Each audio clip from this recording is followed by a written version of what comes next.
Well, Ed, 209 runs ahead, 2 days gone, you need 7 wickets for the win.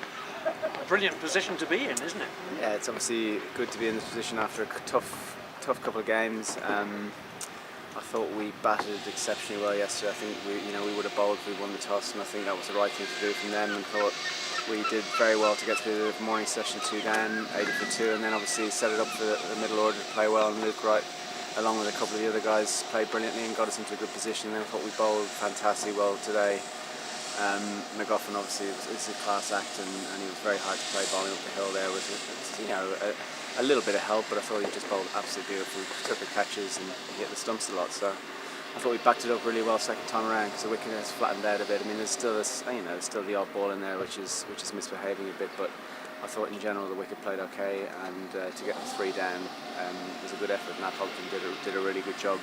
Maxie sort of tiring towards the end there, so we can have a night off now and come back tomorrow nice and strong. Luke Wright, terrific century from him, and you can't keep him out of the game because he then comes up with a great run out. Yeah, Wrighty's really moved his four-day batting on hugely. He's batting at 5 now because he sort of wanted to get up a little bit up the order. He was at 6 before, and it's great that he wants to get up the order at 5 because that's it's a proper batter's position, and he gets big hundreds. His 4-day batting, as I said, he's now sort of he can now bat 15-20 overs and take up a bit of time, whereas before he was just trying to score the whole time, and he's obviously got those gears to go through, and when he gets hundreds he seems to get big hundreds as well, which obviously can be match winning. So obviously that was brilliant, and then the run out was one of those moments which we all love it. Actually, it's one of the best feelings in cricket, actually getting a run out, so we all enjoyed it. Steve Magoffin, I mean, the way he blasted Northants at the top of their innings, a little bit reminiscent of Somerset at Horsham last year. Yeah, we spoke about trying to get the ball full. There's a bit of help in, especially for the new ball. And we knew after 20-30 overs the ball goes a bit soft because it's an abrasive surface, and the balls this year seem to be doing that. So we felt we had to use that new ball, and he just wanted to hit the stumps as many times as he could, and hopefully the ball deviated from there. And as I said, we took our catches and hit the stumps a lot. So he's a class act. You're able to give him a plan and he executes it. So it's great having him in the team. If all goes well, you'll end up with virtually a maximum return from this match. You'll just miss out on the one batting point. Exactly what you wanted, wasn't it, from the situation you started the game? Yeah, well, I don't think we want to jump too far ahead. I mean, this is a very long batting lineup we've got. Obviously the night watchman has come in as their number 11, and he can hold a bat, and they bat all the way down down to the bottom. So I think they'll fight that corner tomorrow, and rightly so.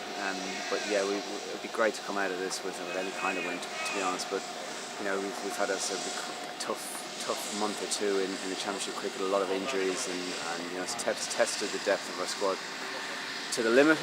So it'd be great to come out of this with a win, but we've got a real tough day tomorrow. You have had a lot of injuries, and I think particularly great to see Matt Hobden. He sprays it around a bit at times, but he can bowl a very fast ball, and because he got a couple of very good wickets. Yeah, he's a really exciting player for us. He can bowl up high 80s and get it through, and he's, especially when there's a bit of uneven bounce, he's really hard to play. He played on a very flat, slow wicket against Notts, and sort of went the distance a little bit, and that was a good learning curve for him. He's come back here into this game and done a really good job for us. Obviously getting those 2 crucial wickets in the second innings was obviously incredibly handy, and we're going to need him to bowl well again tomorrow.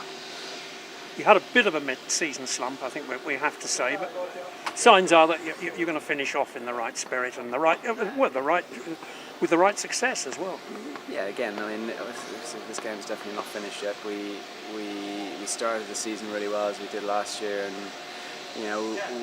one of the things I would say, we've got a reasonably small squad, so if we lose important players, it's very difficult to replace them. So people like Jordan, we didn't expect to be losing Jordan for the whole season. We thought he might be out for a bit.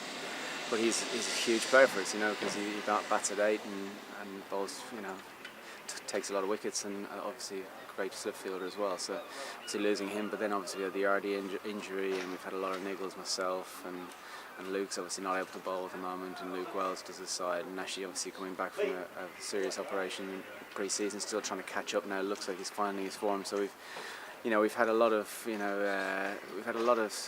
circumstances that really were out of our control, but you're right, we have had a bit of a slump, so we have to take that on the chin and hopefully finish the season strongly.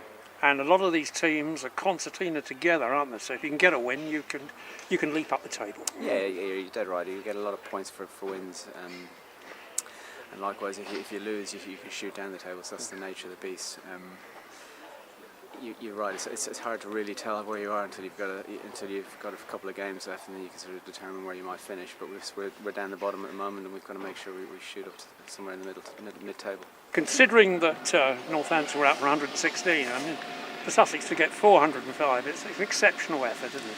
It is, yeah. I mean, it's one of those, both their innings and this second innings here, once the ball's got 20 overs old, or 20, 30 overs old, it's got soft and it's done far less. It's just trying to get through that initial period, and that's Luke and myself, Stefan, did a really good job yesterday morning getting through that and getting through to the middle session, and it changed then. As right, is still to play really well, and there was still the odd dodgy ball in there, but it was doing far less and much slower. But, the ball doing far less, the wicket's still at pace, so you can still play shots. So, that's the name of the game. As I said, the ball's now 30 overs old. We've only got 3 wickets, and they bat a long way down. So we're going to have to work really hard to get them all out tomorrow. Hope you can finish it off now. Thanks.